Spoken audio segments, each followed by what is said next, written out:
How's it going? I am Benny Smiles. I'm about to reopen the Ableton live session for my track Hotline Miami theme.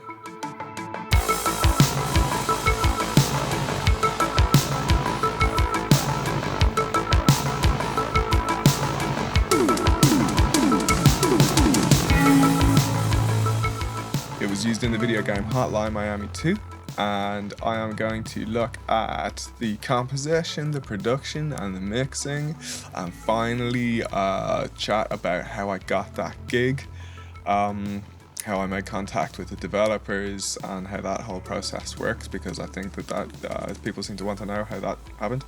You can buy the EP on Bandcamp if you want, and you will get a MIDI pack in that download, including all of the MIDI, all of the chords, all of the drum patterns, everything that we use in these sessions. If you have any comments or suggestions, I would love to hear them. Please leave them below. That would be really, really helpful. Yeah, so I'm going to start with the drums.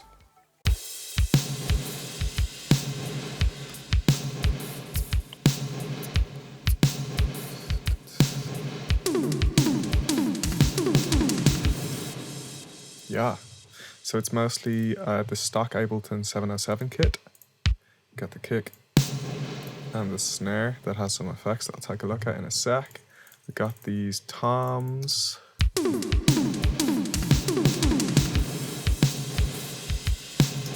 And those cymbals. Yeah. It's a backbeat. You got a snare on beats 2 and 4.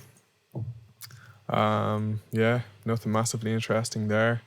The toms are from the Simmons SDS5, and I got the samples from a website called kb6.de, where you can, I think you can get them for free, but you can also choose to buy their entire collection for $10 or something. That comes with hundreds of drum machines. That's pretty decent. Yeah, let's take a look at the effects, right? Because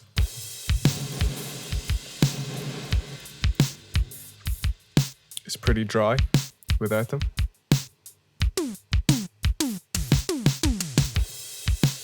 Yeah, it's not much of a vibe. So the first one, it's mainly, I think it's the toms and the snare are going to the effects primarily. First one is, I'm just going to solo the snare actually. Yeah. It's an Altiverb, which just popped up on my other screen. It's an impulse response from the Lexicon PCM 90, and it's called Live Great Plate, and it's being sidechained from the kick. So I always use a separate kick sample I call it mute kick or kick sidechain sometimes, but just to trigger any sidechain compression or any sidechain stuff will come from that trigger, because sometimes won't always have it play the same pattern as the kick drum, the actual kick drum sample. So sometimes that'll be different. Effect number 2.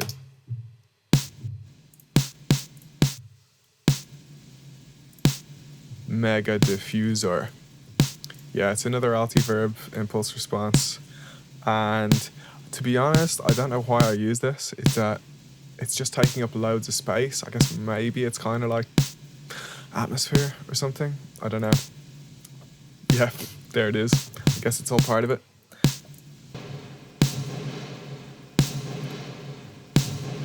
Yeah. Yeah, so this one's the most important one. It's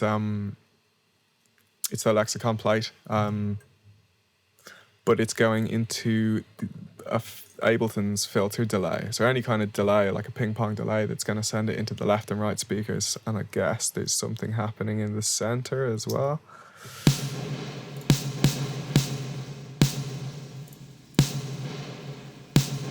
Yeah.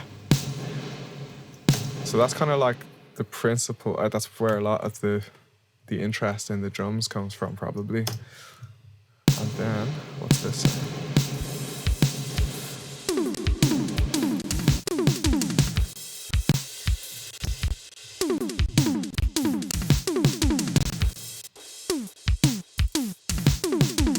Yeah, it's another Ableton filter delay. It turns those toms, what is it, like from 8th notes to 16th notes or something. And yeah, just makes the tom feel more interesting again.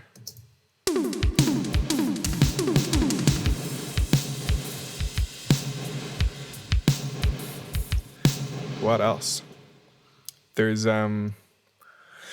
like a parallel compression thing on the whole drum bus, which I've called NY Comp, New York compression.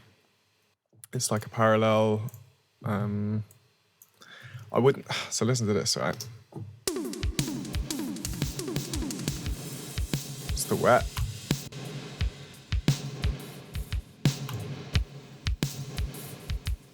Yeah. So it sounds much more pinched, but I would not use this compressor again, or I would tend not to use that these days. If I was gonna go for a similar effect, I'd turn this fucking bullshit off as well, because you can't control the release on the LA2, so you can't cause it to recover. You can't cause the compression to recover in time with the track and make it feel musical or kind of add to the groove. So yeah, I mean, you can hear here that it's not recovering appropriately. It's got some Oxford EQ pushing a big load of top end and bottom end.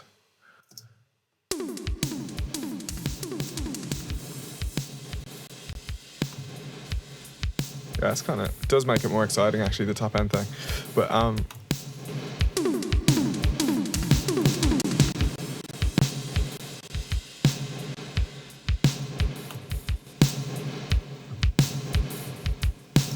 yeah, I'd probably do it differently now, but I think it does add something.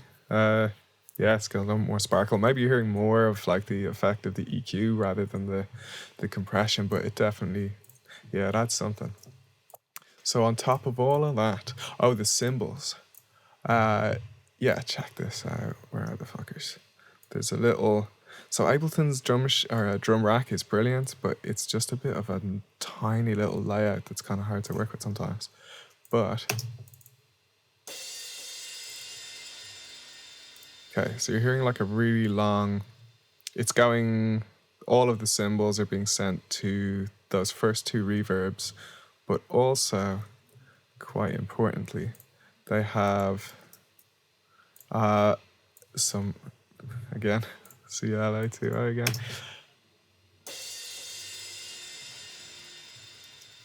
They're really heavily compressed as a group. So when they hit the compressor ducts really hard, or it drives the gain down really hard and then slowly releases. So what would be, let's hear it.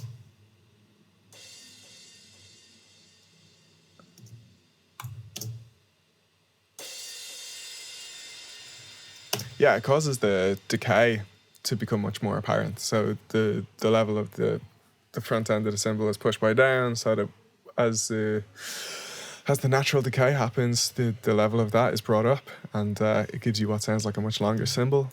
What else?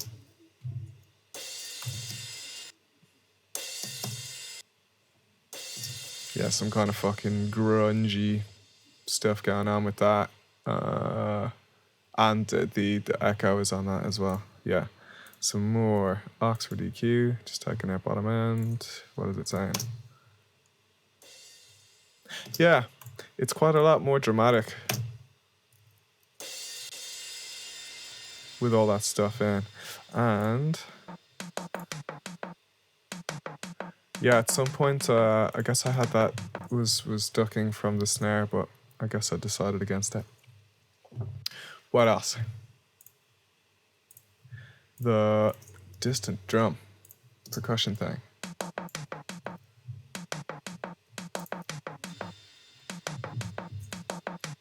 Unsolo those cymbals.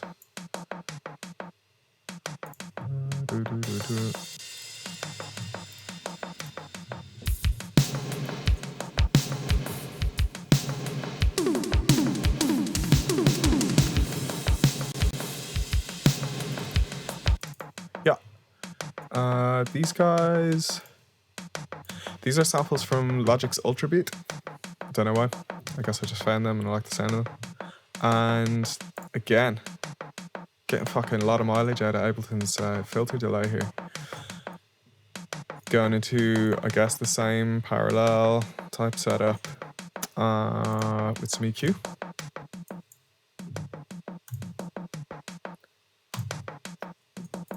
Yeah, whatever. More of this.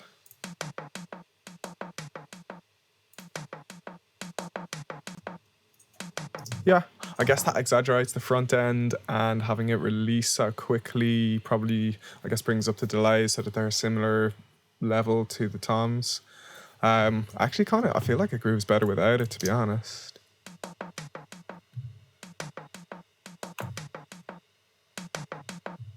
Or maybe it feels more urgent or something when it has the compression in and everything's a bit like in your face.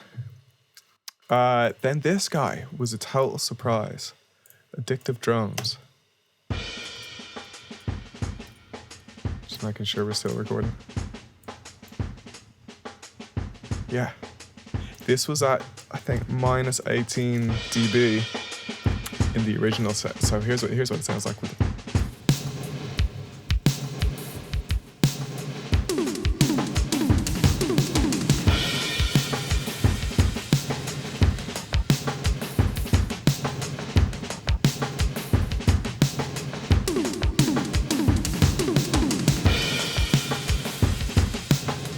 Yeah, it's a bit of a vibe.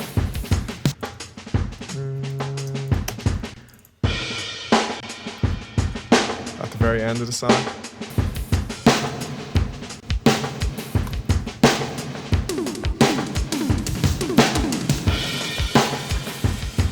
Yeah, I would imagine that I just liked.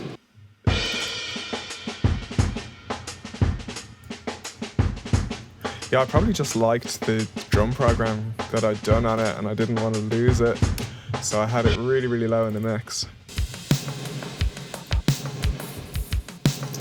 Inaudibly low, but I guess I just liked it.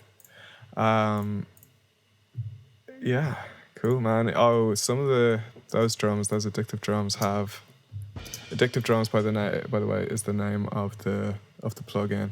I've got the really old version here, and I'm back in Ableton 8 actually, which is kind of funny, because that's when I made this in 2015 or 2014 even.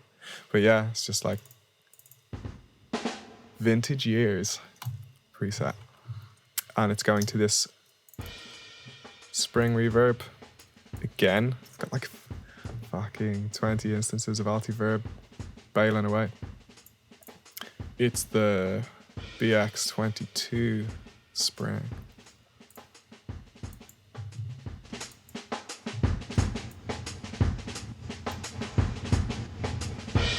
Yeah, again, just like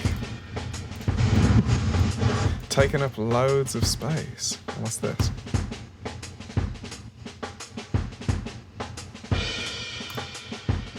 I don't know why I would have taken that out. Like, all that stuff sounds like character to me now, but yeah, I guess at that time I just didn't want it to be there. Thanks for watching. I hope that was useful. I want to continue with the bass and some synths and things like that. So for that video, if you have any comments or suggestions, things that I could improve, or questions that you want answered, that would be really, really helpful. Please leave them below and I will try to get around to all of them and put them in the next video. Thanks a lot.